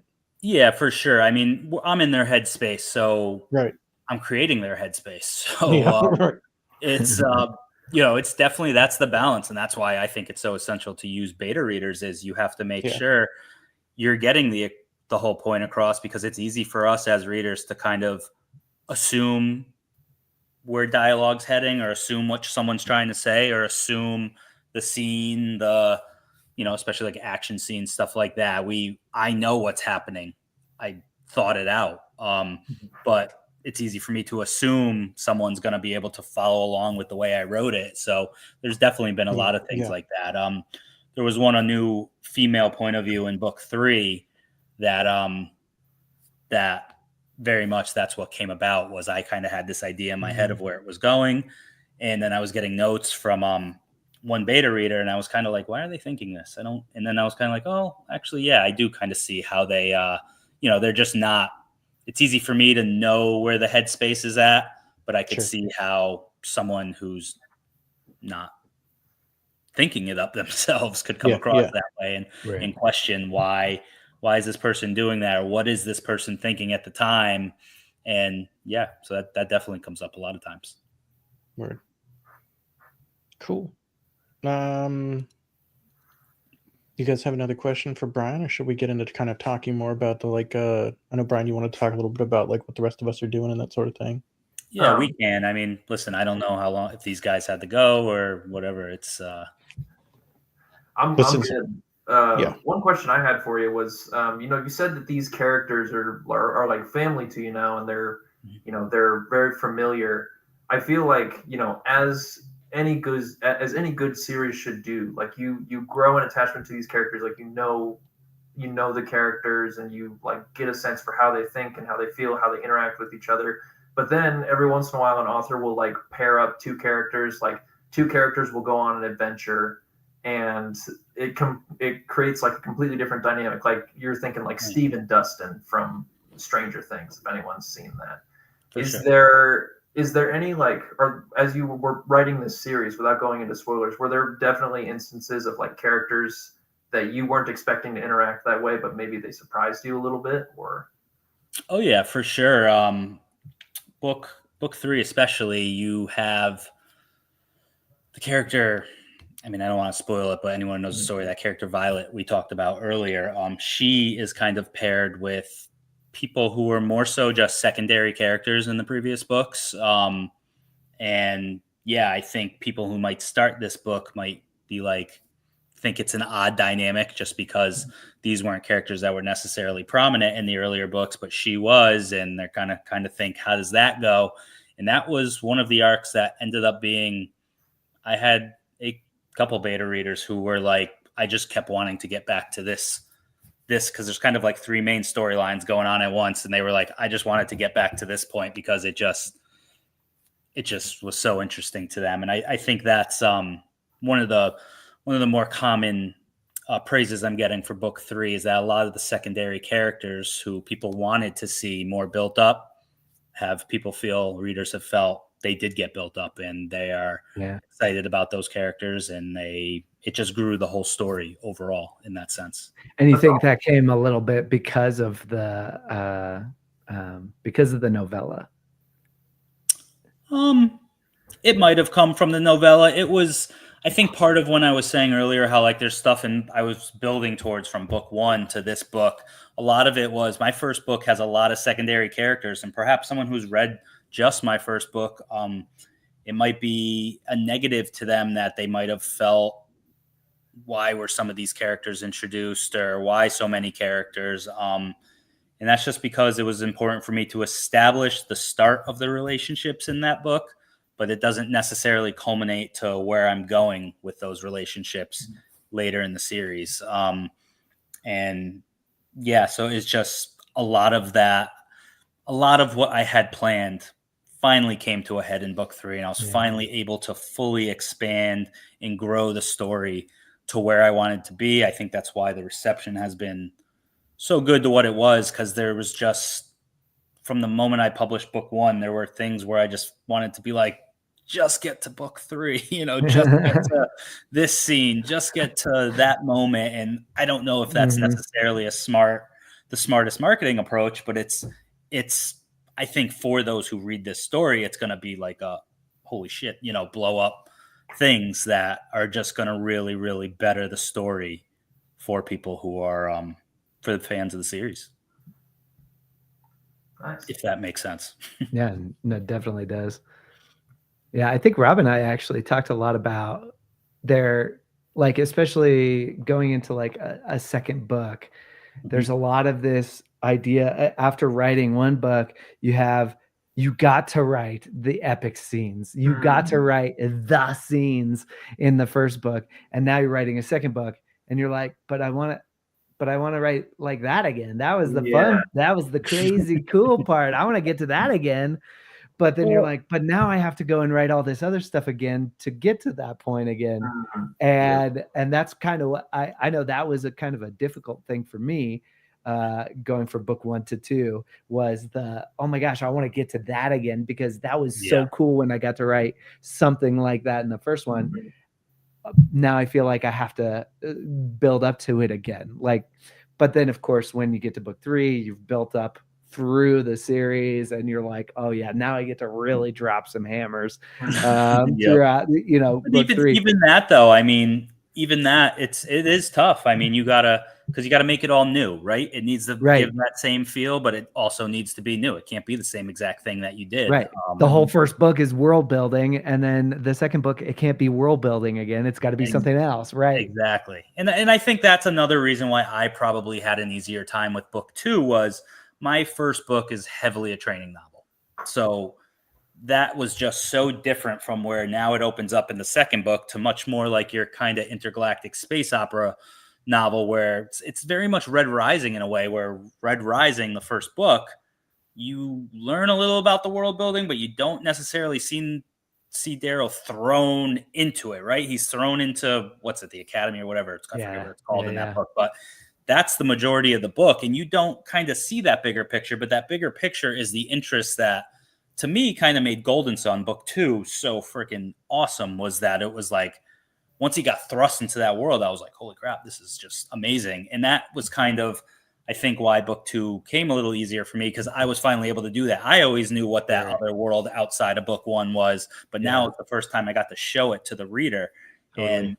And I think that's why people who have read my series really, really like enjoy book 2 coming out of book 1, just because it's like that launched into a canon, and now you're part of this whole thing, and there's no going back. Nope, you're muted. Muted, Nick. You would think that like I'd be better at this, but I've written like a prelude novella that I'm going to release soon, and I've written most of like the first novel in the series, and finally I feel like I know the characters well enough, and like when it comes to writing book 2, it's not going to be like trying to figure them out anymore. They're like, I know the characters, so Yeah. I just kind of they absolutely grow with you as you go. Mhm. That's one of the best parts of, I think, just writing, is it just comes more naturally, especially when you're deeper into a series, that it's like second nature to know what your characters are going to do, what they're going to think. So yeah, what we all want to discuss the state of writing books and publishing and that sort of thing. What different things are we, Zach? Like, what are you doing like this week? The rest of us should just probably mute and ask Zach, because yeah. What am I doing this week? Oh gosh, recovering from the last release, which was last week, right? So crazy. No, but that one that, what is it called? The Hercules kind of riff. Oh, Scorned. Yeah, Scorned. Yeah, that one's got a one-off, right? Yeah. A standalone. So it's a twisted tale of Hercules at the end of his life after all the labors. So where he's kind of dealing with everything that he's actually done and gone through, and then he has to he goes through, it's a very dark fantasy, twisty, creepy tale, because the publisher wanted me to write a creepy tale, so I was like, let's do it. that's not related to your main series, right? No, not at all.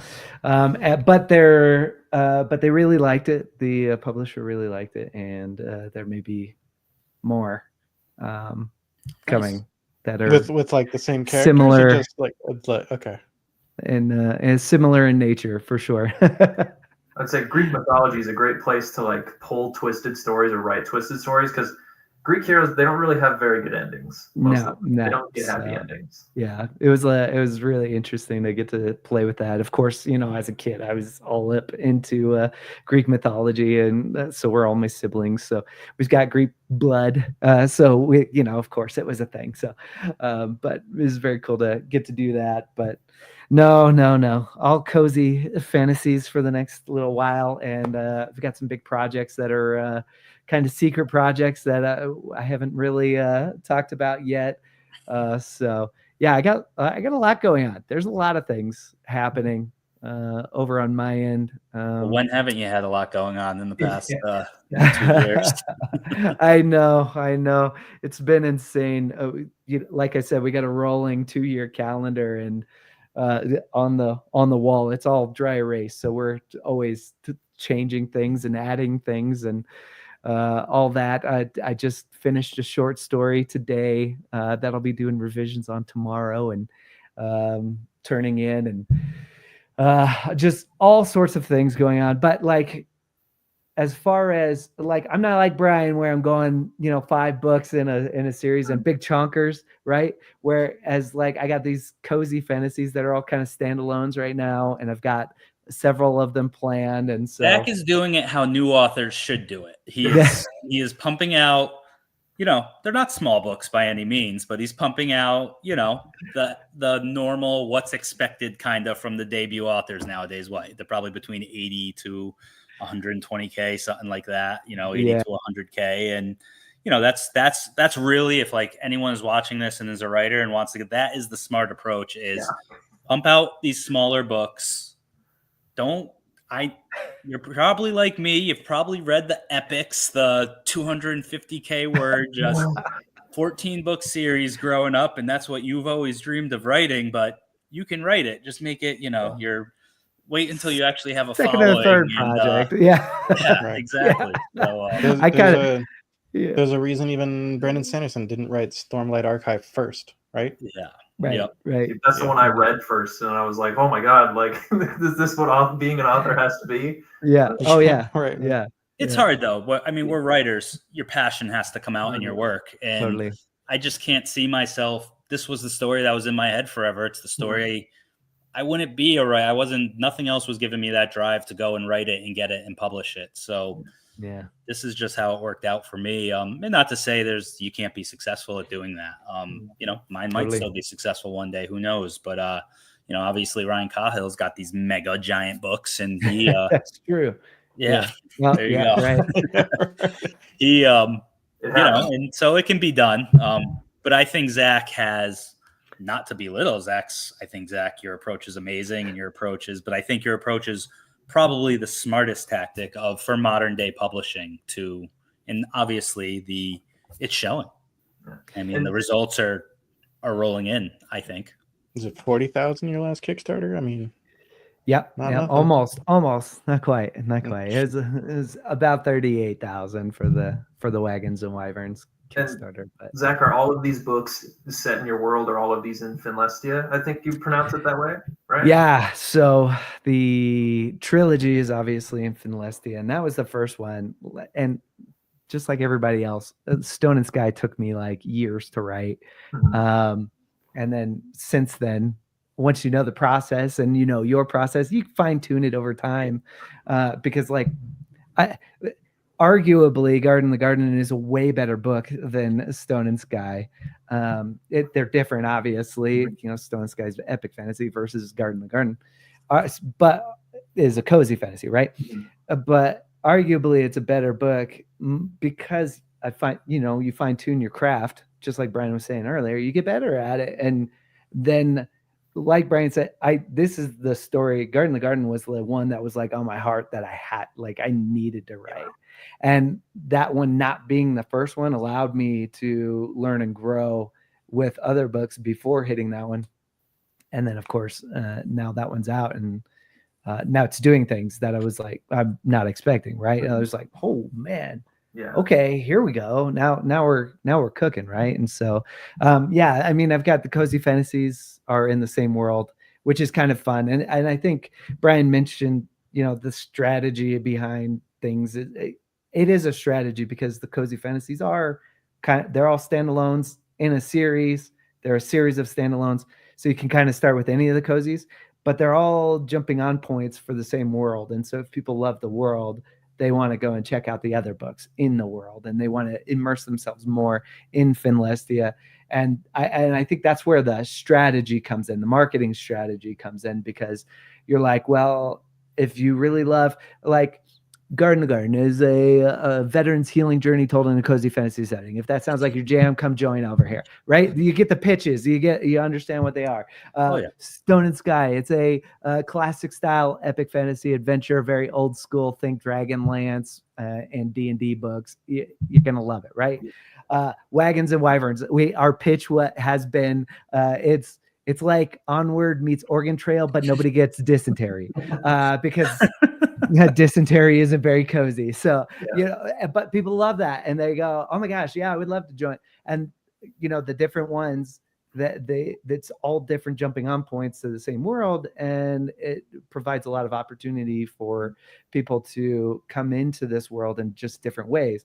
If one story sounds better to them, that's where they'll start. And if they love the world, they'll keep going and check out the rest of the world because they want to re-immerse themselves in it, right? Yeah, it's like your own little Cosmere, kind of. Right. Yeah.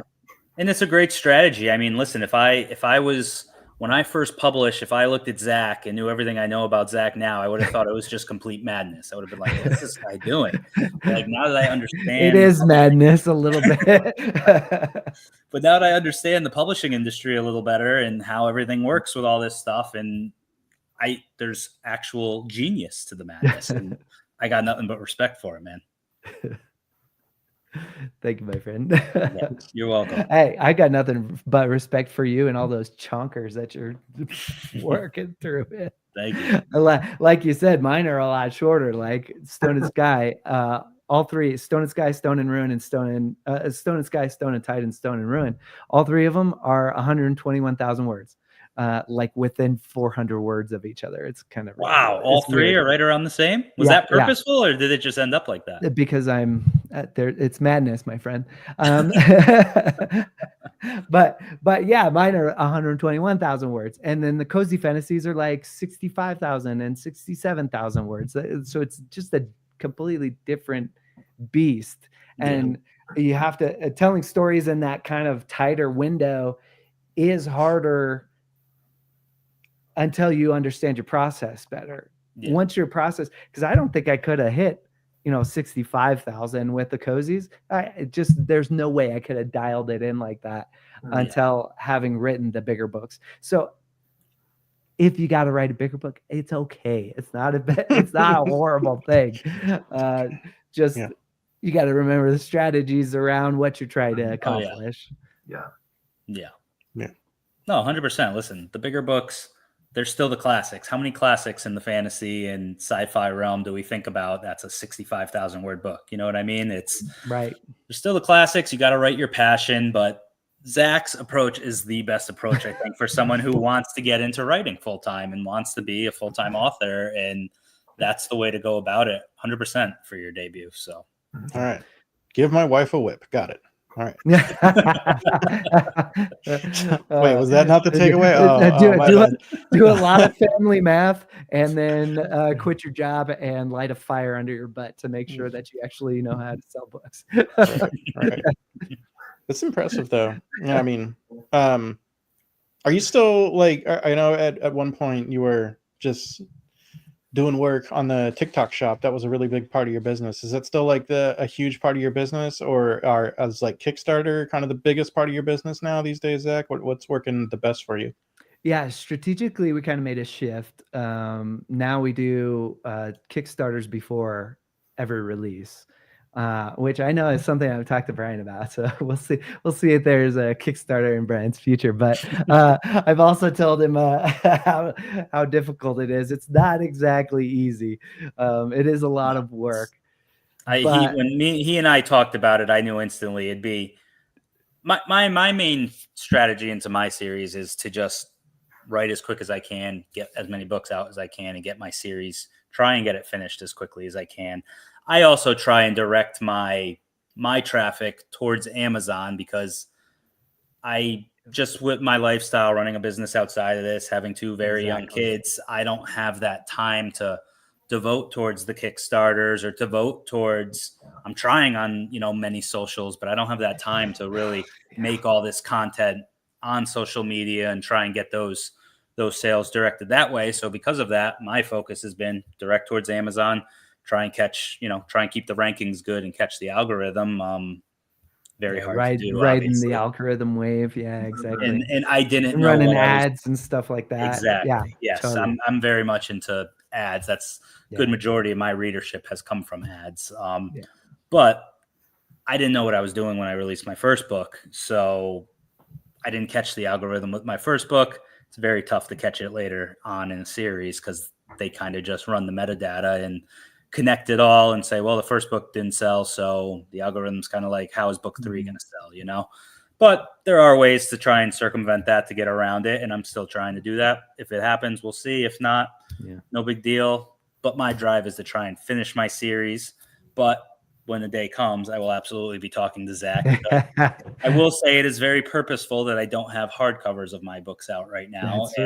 That's I think my story would make some absolutely epic, custom art, custom hardcover artwork. So down the road, there is a plan.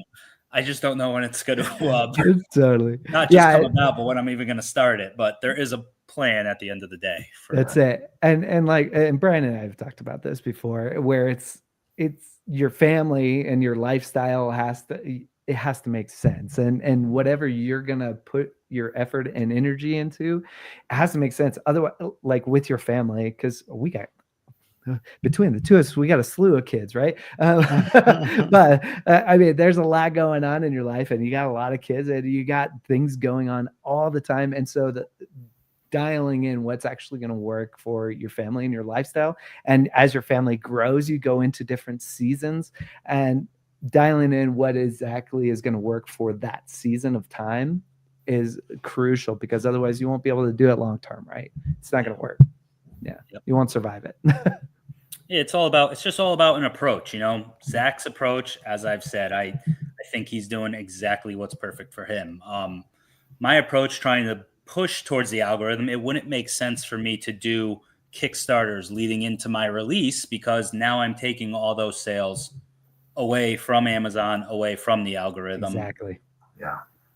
Granted, it's all about, you just have to have that approach when you go into a release. But I mean, I'm sure that Was that a sentence? Did I miss? But I think there's some readers that are finding books on Kickstarter that wouldn't necessarily be seeking them out on Amazon, or wouldn't find them on Amazon. 100%. And listen, sure. I look at it as, to me, I took my approach because I felt like that was my best chance at kind of getting marketing for my book without me having to do all this side work to market it myself. Yeah. Granted, I also very much have in the back of my mind that, well, even if it never takes off on Amazon, I have established myself in the indie bubble. I have, and like you just said, there's new readers on Kickstarter. I can come back later and do that. Like I said, it's kind of purposeful why I don't have my hardcovers right now, because now I can come and do something fun with them later down the road in a Kickstarter way. Yeah. You can dive into that pool when you're ready, right? When the season is right. Yeah. Yep. So, but for you, Zach, you said that you've like made the shift and made the intentional choice that every new release is going to be started with a Kickstarter. Well, I guess like with the exception of the Scorned, but that was because that's with a publisher.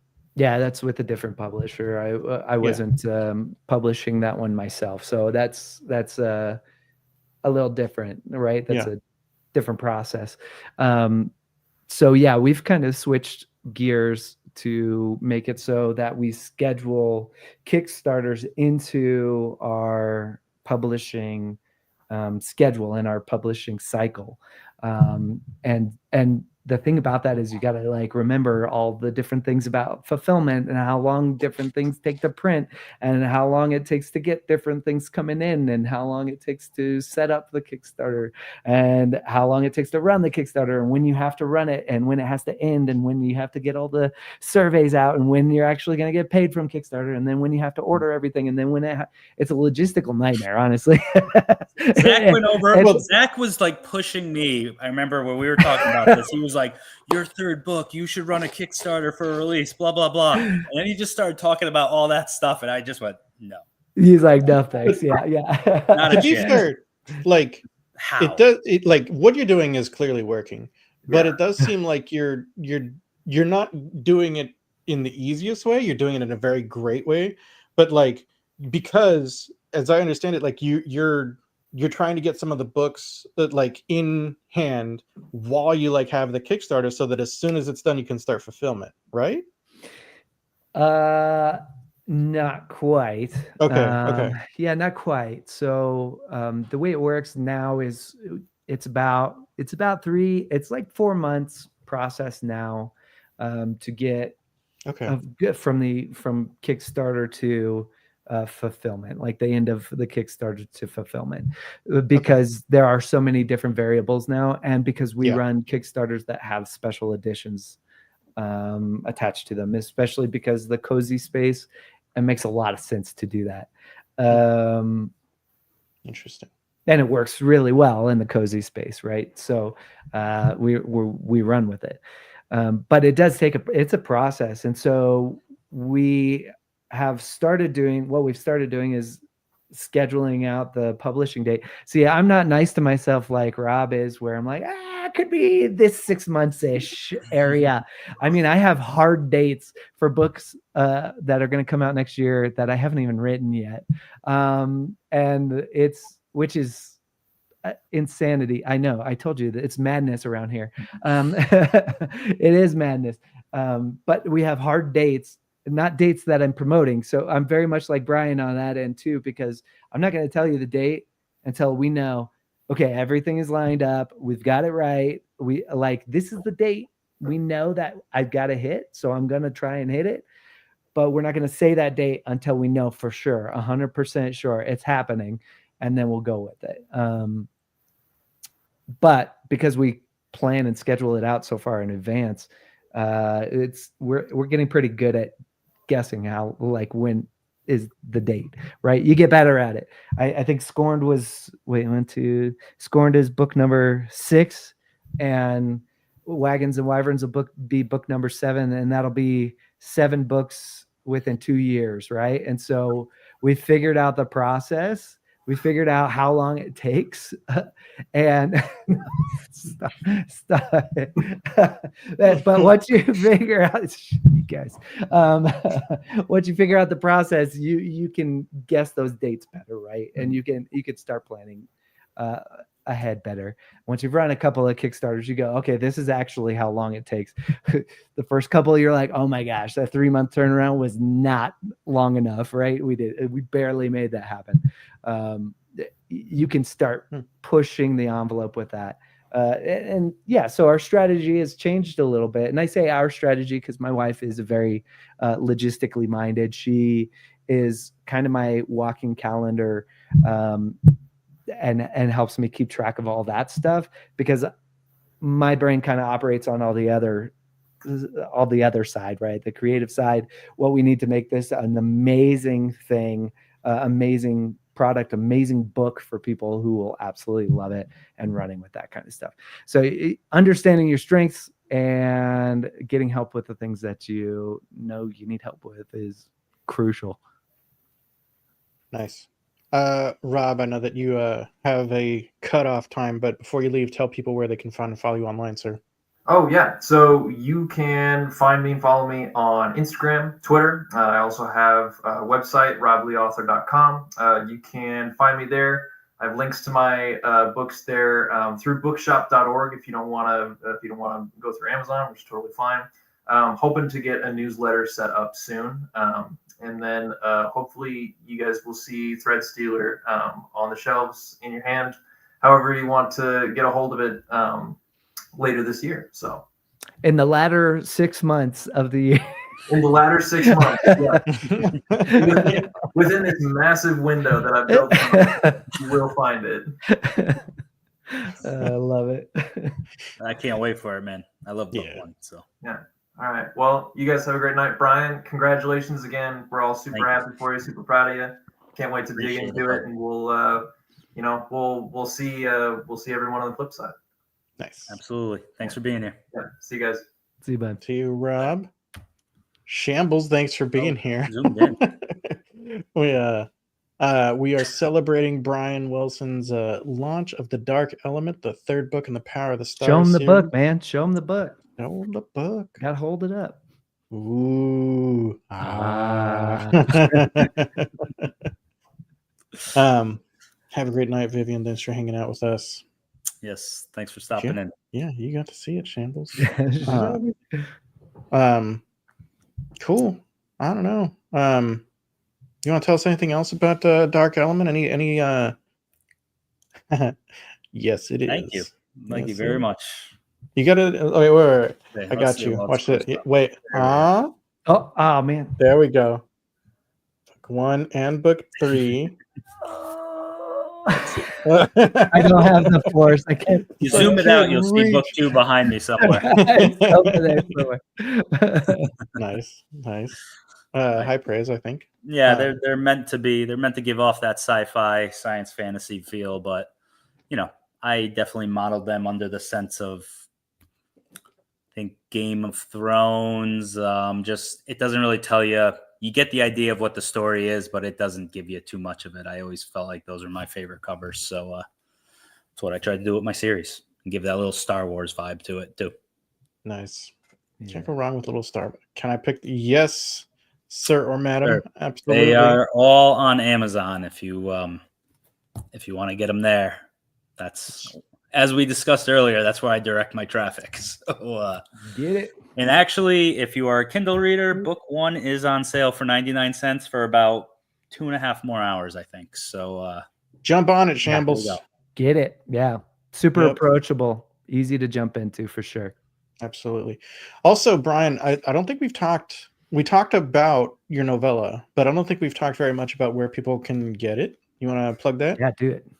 Yeah, so if they go to my website, BryanWilsonAuthor.com. That's Brian with a Y. I should have said that earlier. But that's why I went to this there, too. Make sure I have your whole name spelled out there, huh? Yep. yeah, if they go to my website, go to my I call it my readers list, sign up, and it's basically my newsletter. If they sign up, I do a newsletter once a month. I don't spam or anything like that. And yeah, they can get the my novella, which is called The Princess of Uldir. It's a standalone story set in the Power of the Stars universe, but it is it ties in a little bit to the later books, and that is you can get a digital version for free by signing up for that. Perfect. And this is for you, Shambles. This is book 1, The Forsaken Planet. Go grab it. Thank For you. sure. Brian, Brian, I feel like go ahead, Zach. Big congrats. Thank you, man. Seriously. I know it's always it gets different as you publish more. I get it, but it's always like a relief and like I made a tweet like 2 days ago or something like that where I was like, I was super excited for the release, but I was just ready for it to be over with at that point. Yeah, right, exactly. I had a heavy marketing approach that was the whole month coming into this release, and I'm just glad for it to be over. Not that it stops, because you still got to try and keep that marketing, keep the ball rolling as much as you can. Because if I just disappear from the earth tomorrow, then in 3 days the sales are going to stop, and then the book disappears from the earth. But you know, hey, that's it's not nice true. to You just... said you got to actually have a vacation not that long ago, and like your sales didn't completely disappear, right? Oh yeah, that was like the cool thing last year. So I've been published 2 years, 2 summers I've been published. My first summer after publishing book 1 that I went away, that was like the books, they did pretty good for like 3 months. And then I went on vacation. I just didn't post anything that whole time. And it was like, I didn't think like, I wasn't good at social media back then. I was awful at it. So I didn't think my social media had any correlation. But it apparently did, because when I just stopped posting for that week, it was when it took me like a month to 2 months to kind of get the ball rolling again after that. And that was definitely nice when I went away last summer, was the ball was rolling on its own. I still didn't post. And granted, I went away in August, beginning of August. I had released book 2 towards the end of April, and then released the novella in the middle of July. So I kind of had a steamroll of things helping lead into when I went away that were just pushing it on their own. But yes, that was very nice to not have to do it. But I'm not mistaken here. If I disappear for a month, they're all going to just fall apart again. So I'll still be around. It's just not going to be, it'll be going 100% instead of the 1,000% I've been going. That's right. That's it. This past 3-4 weeks. Yep. Well, it's working. You know, you got that other book out, and it's a good release. Well done, sir. Thank you. I appreciate everyone who's been here. I appreciate you stopping in, Zach. Appreciate you hosting it, Nick. It's been fun. Yeah, man. Thanks for letting us share in your special day, man. I know. Thank you. Fun. Absolutely. Thank you for sure. This is my first launch party I've ever done. Usually I'm just laying in bed, just recovering after it's all been going. So this has been a lot of fun. Yeah. Yeah, he does. Let's see. We're open. We'll see how it goes. All right. I appreciate that. Will it? Thank you, Brian. Thanks everyone for watching. Thanks, Zach, of course. Hope everyone has a good night, and go read some Bryan Wilson books, man. Thanks, everyone. It was fun. See ya.